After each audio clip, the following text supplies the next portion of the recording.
Assalamualaikum warahmatullahi wabarakatuh. Selamat pagi pemirsa Tawakal yang dirahmati Allah Subhanahu wa Ta'ala. Pemirsa, masalah memang selalu ada dalam kehidupan, tapi bukan berarti kita menghindar dari masalah itu. Serahkan semua masalah yang ada dan kita harus bertawakal kepada Allah Subhanahu wa Ta'ala. Pemirsa, alhamdulillah di studio sudah bersama kami Ustadz Syarif Rahmat. Assalamualaikum Pak Ustadz. Assalamualaikum warahmatullahi wabarakatuh. Terima kasih Pak Ustadz sudah hadir bersama kami di Tawakal. Dan pemirsa, selain Pak Ustadz juga sudah bersama kita narasumber bernama Ibu Juju. Assalamualaikum Ibu Juju. Waalaikumsalam. Gimana kabarnya, sehat? Alhamdulillah sehat. Syukur alhamdulillah. Ya udah. Ibu datang ke kita katanya mau cerita ada masalah sama kehidupan Ibu ya. Iya betul. Iya, Mas. boleh silakan aja langsung cerita. Kenapa Ibu merasa Ibu sepertinya hidupnya kurang sempurna? Begini Pak Ustadz, Ya. saya semenjak dari kecil itu saya korban dari perceraian orang tua. Setelah itu saya dibesarkan oleh nenek saya. Setelah saya besar itu, saya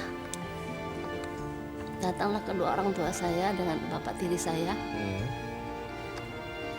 Saya akan dijodohkan. Terus kemudian Ibu dipaksa menikah, artinya begitu?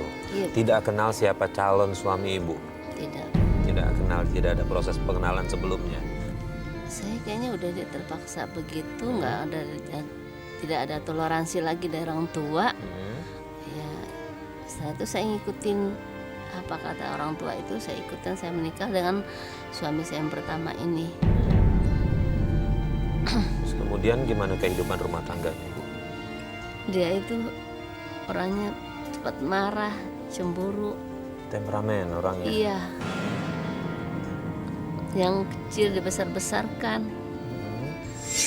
Contohnya saya pergi ke pasar aja lama, dia pikir saya pergi sama laki-laki lain. Oke, Pak Ustadz, suami Ibu ini yang pertama cemburuan nih Pak Ustadz nih. Gimana cara nanganinnya yang baik untuk seorang suami yang pencemburu? Cemburu itu kan tandanya cinta. Suami cemburu kepada istri, itu menandakan cintanya tinggi. Tapi cemburu membabi buta itu juga menyiksa diri. Jadi harus rasional lah, harus masuk akal. Mungkin begini, yang membuat orang cemburu atau khawatir itu karena ada rasa cinta, dan cinta itu mungkin muncul karena ada sesuatu yang indah di istrinya. Tetapi seorang suami tidak boleh begitu saja cemburu, tentu ada alasannya, ada jalan tengahnya. Jika memang seorang suami tidak suka istrinya berlama-lama di pasar, maka satu kali saja itu lakukan, jangan diulangi. Sebab suami pasti menyimpan rahasia yang tidak semuanya diungkapkan. Yang terucap mungkin cuma satu, yang tersembunyi mungkin 1000. Yang dia katakan mungkin curiga pada orang lain, tapi sebenarnya tidak. Aku masih kurang banyak melihat kamu, bisa jadi. Bisa jadi. Tapi Pak Ustadz, saya kan sudah ceritakan semuanya sama suami saya jelaskan semuanya. Tapi suami saya itu malah makin marah, mukul saya, nyiksa saya. Bahkan dia, saya digelindingin di tangga, dikembung, dibanting, sampai disisa. Panas sekali, saya disiram dengan bensin.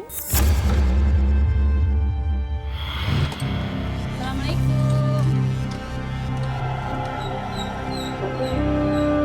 Dari mana aja kamu? Kamu kenapa sih, Mas? Kamu tahu aku dari pasar. Dari pasar. Terus dandanannya cantik banget kayak gini. Pasti kamu ketemuan kan sama cowok lain? Ya ampun, Mas. Ketemuan sama siapa sih, Mas? Kamu kan tahu aku dari pasar.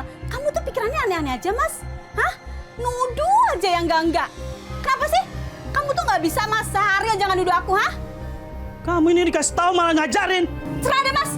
Capek aku, Mas. Debat sama kamu terus. Apa kamu bilang? Kamu bilang capek? Dasar istri nggak tahu diri.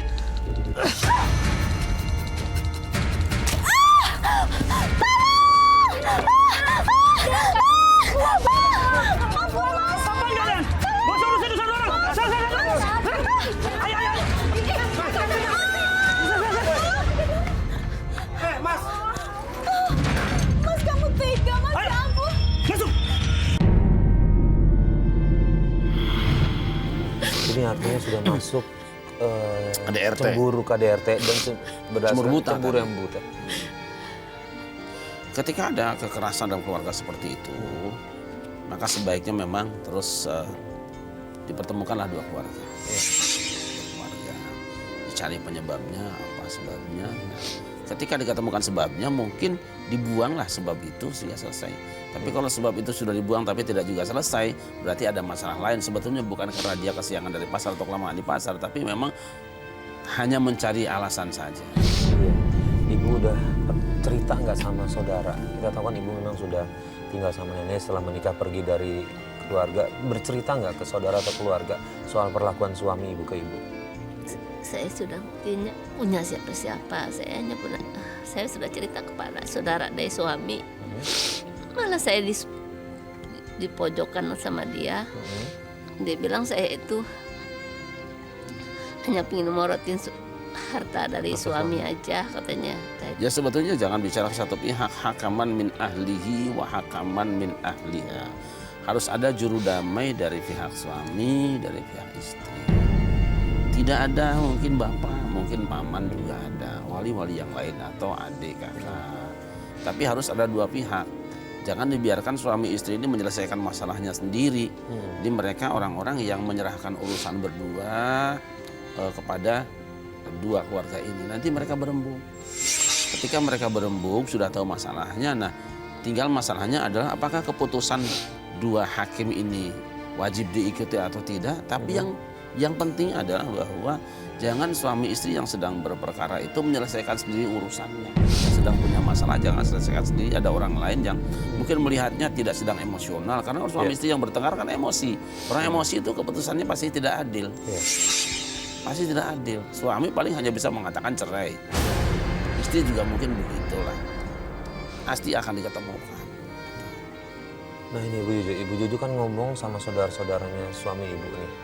Suami ibu tahu ibu bicara sama orang tuanya sama adiknya? Belum tahu.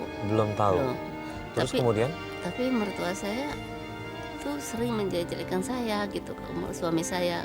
Kayaknya masalahnya ini, nah sumbernya ini dari mertua saya inilah bisa jadi ribut cecok begini sepertinya kayak gitu. Oke, kemudian ibu bilang tadi pernikahan pertama, artinya akan ada pernikahan berikutnya ya. Cerai sama yang suami pertama ini yang tadi dijodohkan itu. Karena saya Boleh tahu cerainya kenapa? saya sudah nggak tahan lagi ya, udah sakit banget ya. Ya saya pertahankan. Tapi punya anak ya? Punya anak dari yang pertama? Yang pertama Belum punya. belum. Saya pertahankan. Kayaknya udah nggak kuat deh. Kayaknya saya udah nyerah deh, nggak sanggup. Saya majukan perceraian, tapi suami pun tidak ada nahan gitu loh. Malah saya dibiaran seperti itu. Saya ngurusin sendiri, adminnya juga saya ngurusin sendiri. Udah situ saya bercerai dengan suami ini, saya udah lepas. Udah ada berapa tahun kemudian saya ketemu lagi pria mau ngelamar saya menikah dengan dia. Setelah saya nikah itu ya gimana ya, dia tuh kerja sebagai seorang security, tapi dia itu selalu memorotin saya.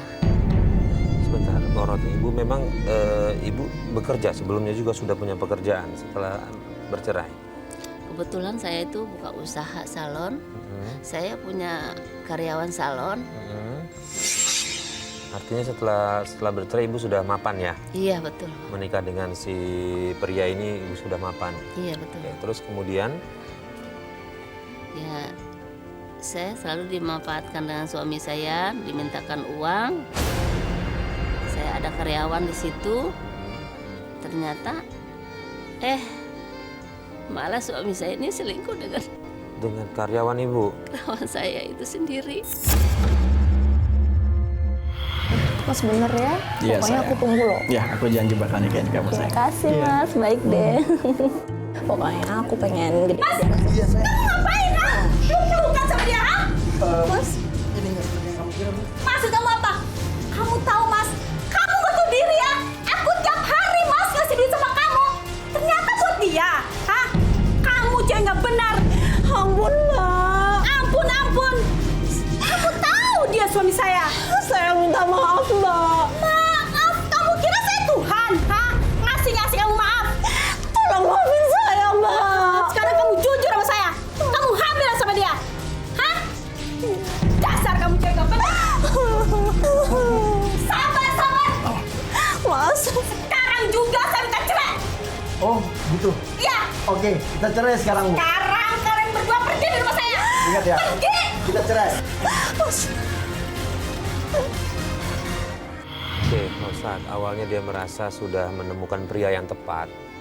Dari segi agama menurut dia kuat, pekerjaan juga ada, tapi walaupun pendapatannya jauh di bawah Ibu Juju, tapi ternyata mendapati bahwa suami keduanya ini selingkuh sama karyawatinya nih Pak Ustadz. Ibadah itu sebetulnya kan pembentukan akhlak. Di sini kita bisa melihat bahwa tidak semua ritual seseorang, ibadah seseorang itu bisa melahirkan akhlak yang baik. Tidak semua pohon itu bisa menghasilkan buah. Buah ibadah itu ya takwa, akhlak. Nah, buktinya suami yang selama ini dikenal ahli agama, rajin ke masjid, rajin sholat, nyatanya kalau malah seperti itu akhlaknya. Itu menunjukkan bahwa beliau rajin ritualnya, tapi tidak melahirkan kedalaman spiritual dan perbaikan moral. Maka itu juga penting ketika kita bertemu seseorang, tidak langsung mudah jatuh cinta begitu saja. Lihat lingkungannya, di kebun mana dia tuh. Jangan langsung hanya ketemu satu orang, kemudian kita ambil kesimpulan dia baik. Baik itu harus dilihat dari mana-mana. Lingkungannya tanya, di kantornya ditanya, pergaulannya juga ditanya. Karena apalagi sekarang itu banyak sekali orang yang pandai tampil dengan busana kesalehan, tapi kesehariannya betah dengan kesalahan. Itu banyak. Mungkin di sisi ini Bu Juju tidak sempat mengorek latar belakang keluarga, lingkungan, kesehariannya. Maka itu di dalam Islam ada yang namanya khitbah. Tunangan itu untuk menuntaskan itu. Tenggang waktu yang sedikit itu bisa untuk melihat-lihat seperti apa seseorang sebenarnya. Ibu dari suami kedua sudah punya anak? Saya punya anak 2. Punya anak 2 dari suami yang kedua. Iya. Nah, suami yang kedua ini sama karyawati ibu ini melakukan hubungan badannya di bawah pernikahan atau tidak? Belum nikah. Di luar. Tepatnya apa yang dilakukan sama Ibu Juju ini Pak Ustadz, meminta cerai? Dalam syariat seorang manusia yang sudah muhsan, yaitu yang sudah menikah, laki-laki atau perempuan, ketika berzina hukumnya itu dirajam sampai mati. Maka ketika sang suami itu berzina dengan pembantu tadi, haknya itu dia dirajam sampai mati. Jika itu ditegakkan, otomatis sudah kehilangan suami. Maka mempertahankan hidup dengan seorang pezina itu tidak baik. Tidak baik. Itu apa yang dilakukan ibu dengan memberikan pilihan antara, sebetulnya itu juga agak kendor, milih itu agak kendor. Tapi misah itu lebih tepat sebenarnya. Karena kita akan terus hidup dengan anak-anak yang dibayangi oleh perilaku ayah. Sudah benar.